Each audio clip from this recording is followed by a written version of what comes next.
ചെയ്തു. ആവേശം അരതല്ലിയ രാവിൽ മലയാള സിനിമയിലെ 20ഓളം താരങ്ങൾക്ക് പുരസ്കാരങ്ങൾ നൽകി. തുടർന്ന് മുംബൈയിലെ യുവ പ്രതിഭകൾ അവതരിപ്പിച്ച നൃത്തപരിപാടികൾ താരനിശയ്ക്ക് തിളക്കമേകി. New Bombay cultural centre Akbar ട്രാവൽസിന്റെ സഹകരണത്തോടെ സംഘടിപ്പിച്ച 4ാമത് മലയാള സിനിമാ അവാർഡ് നിശയ്ക്ക് വാശി സിഡ്കോ ഹാളിൽ തിരിതെളിഞ്ഞു.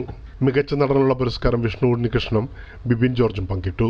മികച്ച നടിയായി നിഖില വിമൽ, സ്പെഷ്യൽ ജൂറി പുരസ്കാരം സൈജു കുറുപ്പ്, മികച്ച സംവിധായകൻ രമേഷ് പിഷാരടി, കൂടാതെ റിയാസ് ഖാൻ, ബിജു നാരായണൻ, നിത്യമാമൻ, ഇടവേള ബാബു, കുമാരി ദേവീനന്ദന, കുഞ്ഞികൃഷ്ണൻ മാസ്റ്റർ, രഞ്ജിൻ രാജ്, ചിത്ര നായർ, ദേവിക, നന്ദു പുതുവൾ തുടങ്ങി ചലച്ചിത്ര രംഗത്തെ വിവിധ മേഖലകളിൽ പ്രതിഭ തെളിയിച്ചവർക്കാണ് അവാർഡുകൾ കൈമാറിയത്.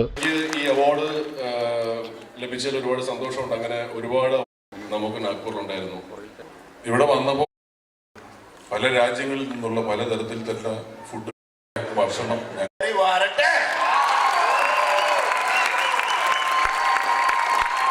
സ്പെഷ്യൽ ജൂറി പുരസ്കാരം നാസിക് മലയാളിയായ സുധീർ നായർക്ക് കൈമാറി. ദേശീയതല ക്രിക്കറ്റ് താരം സുധീഷ് നായർ കരാട്ടയിൽ ബ്ലാക്ക് ബെൽറ്റാണ്. മറാഠി സിനിമകളിലും അഭിനയിച്ചിട്ടുണ്ട്.